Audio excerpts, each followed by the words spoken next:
Have you ever asked yourself why certain spiritual masters, even after years of deep cultivation, still perform daily rituals that seem repetitive or physically demanding? Or wondered what hidden significance lies behind the practice of prostrating to the 88 Buddhas every day? Welcome back to the channel, everyone. It's a joy and privilege to have you with me again. If you're new here, this is a place where ancient wisdom meets modern clarity. Here, we explore the timeless teachings of Buddhism, not as distant dogmas, but as living practices that illuminate our daily lives. Today, we dive into a sacred ritual that many have heard of, but few truly understand: the daily practice of prostrating to the 88 Buddhas. Why did the ancient masters do it with such consistency? What transformative power does this practice hold? And how can you too benefit from its unimaginable blessings? On the surface, this may seem like a simple repetition, a segment of daily liturgy, or a traditional Buddhist exercise. But in truth, it is one of the most profound, efficient, and transformative methods of spiritual purification and karmic redemption ever transmitted. Each prostration, each utterance of a Buddha's name, is not just a devotional act, it is a moment of profound inner revolution. Let's begin by understanding the origin of this practice. The 88 Buddhas are not arbitrarily selected names, nor are they merely symbolic figures. These names are drawn from two deeply revered Mahayana sutras, the Sutra of the Certain Vinaya and the Sutra of the Contemplation of the Bodhisattva's Medicine King and Superior Medicine. The names of the first 35 Buddhas are primarily geared toward the purification of heavy karmic offenses, particularly those considered irreversible in other contexts. The remaining 53 Buddha names offer boundless blessings to those who recite and contemplate them, bringing about purification, wisdom, and divine support across lifetimes. Now you may ask, if it's just names, what makes this so powerful? That's the first misconception we need to break. In Buddhism, a name is not just a label. A Buddha's name encapsulates their entire enlightened essence, their vows, their boundless compassion, and their radiant energy. When you recite a Buddha's name, you are not merely saying something. You are tuning into a vibrational frequency of liberation. Think of it like tuning a radio to a specific station. The clearer your intention and sincerity, the stronger the signal you receive. When you say homage to Shakyamuni Buddha with full awareness, your mind resonates with the wisdom and compassion of Shakyamuni. When you say homage to the Buddha jewel light, your heart opens to the luminous clarity of that Buddha's mind.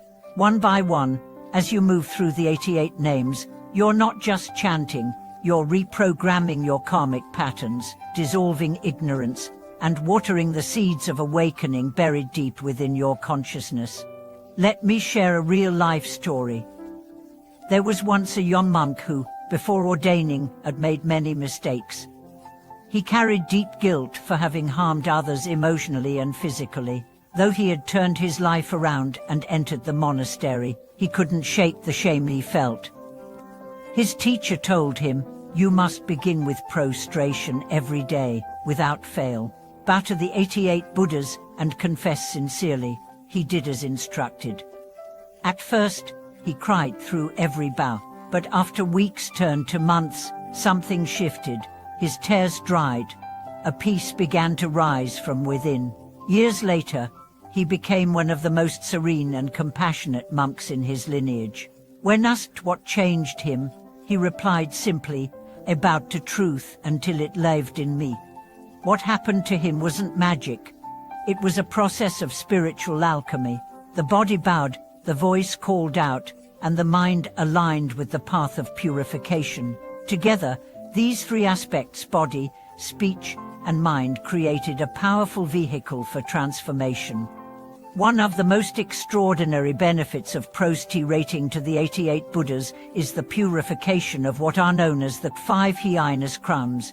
These are offenses so grave, such as killing one's parents or shedding the blood of a Buddha, that in ancient Buddhist teachings, they often resulted in immediate rebirth into hell realms. Yet, Even for these seemingly irredeemable acts, the act of sincere confession through the 88 Buddhist practice is said to create a doorway to liberation.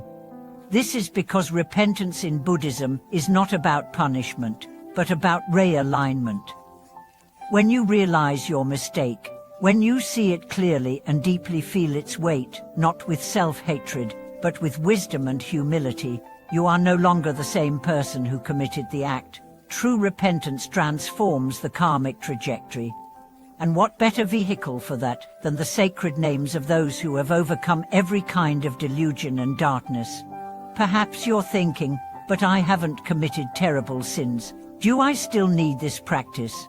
The answer is a resounding yes, because karma isn't just about gross wrongdoing. It's also about subtle habits, jealous thoughts, sharp words, lazy actions, hidden resentments. These are the quiet seeds that grow into suffering, conflict, and rebirth. Every prostration you make weakens their roots and nurtures the seeds of patience, clarity, and compassion. Moreover, this practice is not just about cleansing, it is also a way of connecting. When you chant and bow, you are not alone. You're joining an unbroken lineage of practitioners across time, monks in caves, nuns in temples, lay people in homes, all tuning into the same spiritual current.